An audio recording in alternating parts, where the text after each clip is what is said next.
Oman नाम के एक राज्य में अब्दुल्ला नाम का एक राजा राज करता था। वह बहुत पापी था, लेकिन हमेशा अच्छा बनने का दिखावा करता। हालांकि वह बहुत अमीर था, फिर भी उसमें संतोष नहीं था। वह अब भी और धन दौलत के लालच में पड़ा हुआ था।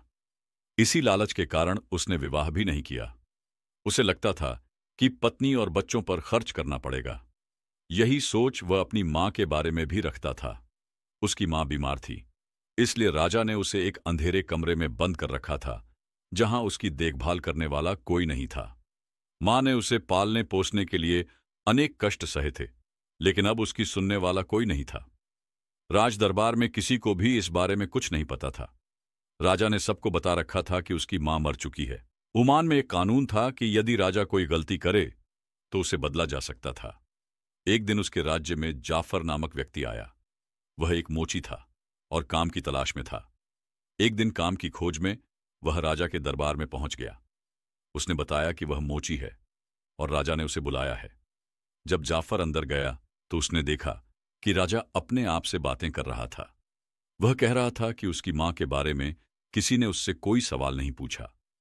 जाफर यह सुनकर बहुत दुखी हुआ। उसकी अपनी मां बचपन में ही मर गई थी। उसने राजा की मां की मदद करने की सोची। कुछ समय बाद वह राजा के कक्ष में गया और झुककर कहा, हे महाराज, मैं सऊदी अरब से काम की तलाश में आया हूं। मैं एक मोची हूं, कृपया मुझ पर कृपा करें। राजा ने कहा, हाँ, मैं तुम्हें काम दे सकता हूं। द्वार पर पहरेदारी किया करो। जाफर ने प्रसन्नता से यह काम स्वीकार कर लिया और पूरी लगन से अपना कर्तव्य निभाने लगा। सब लोग खुश थे। कुछ दिनों बाद जाफर ने राजा से कहा कि उसके पास दुनिया का सबसे बड़ा खजाना है, लेकिन वह उसकी सही देखभाल नहीं कर रहा। राजा ने कहा कि उसके खजाने की अच्छी देखभाल उसके सेवक कर रहे हैं। राजा जाफर की बात नहीं समझ सका। अगले दिन किसी ने राजा को बताया कि अफगानिस्तान में खजाना पड़ा है और जो उसे खोज लेगा वह उसका मालिक बन जाएगा। यह सुनकर राजा बहुत उत्साहित हुआ और कुछ ही घंटों में अपने आदमियों को लेकर खजाने की खोज में निकल पड़ा। जब राजा अफगानिस्तान में था, कुछ डाकुओं ने महल पर हमला कर दिया। जाफर ने बहादुरी से उनका सामना किया और उन्हें भगा दिया। जब राजा वापस आया तो उसे इस घटना का पता चला। वह जाफर की बहादुरी से बहुत खुश हुआ और कहा कि वह जो मांगेगा उसे दिया जाएगा। जाफर ने कहा कि समय आने पर वह अपनी मांग बताएगा। अगली सुबह जब राजा दरबार में बैठा था, जाफर आया और सबको बताया कि राजा की मां अभी जीवित है और अंधेरे कमरे में बंद है। यह सुनकर सब हैरान रह गए। वे अपनी जगह से उठ खड़े हुए और बोले, यह कैसे हो सकता है? जाफर ने सारी बात बताई।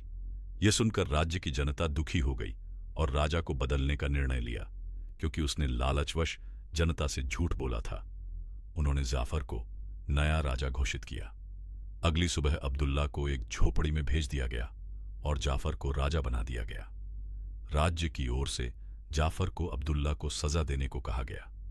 जाफर ने अब्दुल्ला से कहा, मैं तुम्हें अपनी मां के इलाज के लिए 2000 रुपये देता हूं। उसकी देखभाल करो और इलाज करवाओ। अब्दुल्ला अपनी मां को लेकर झोपड़ी में चला गया।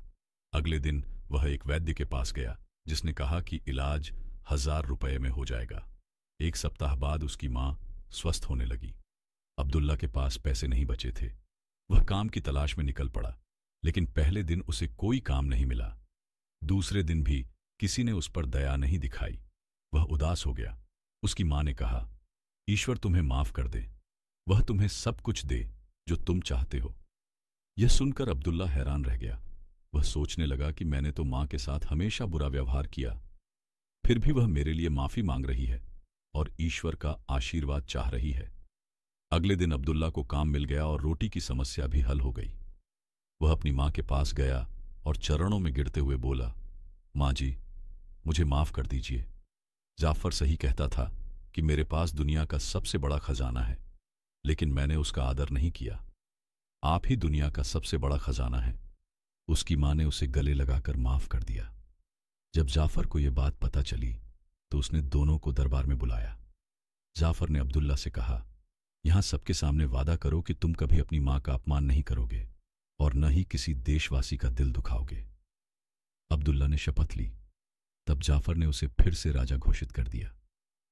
जाफर ने कहा, वह केवल तब तक राजा था जब तक असली राजा को अपनी गलती का एहसास नहीं हुआ था।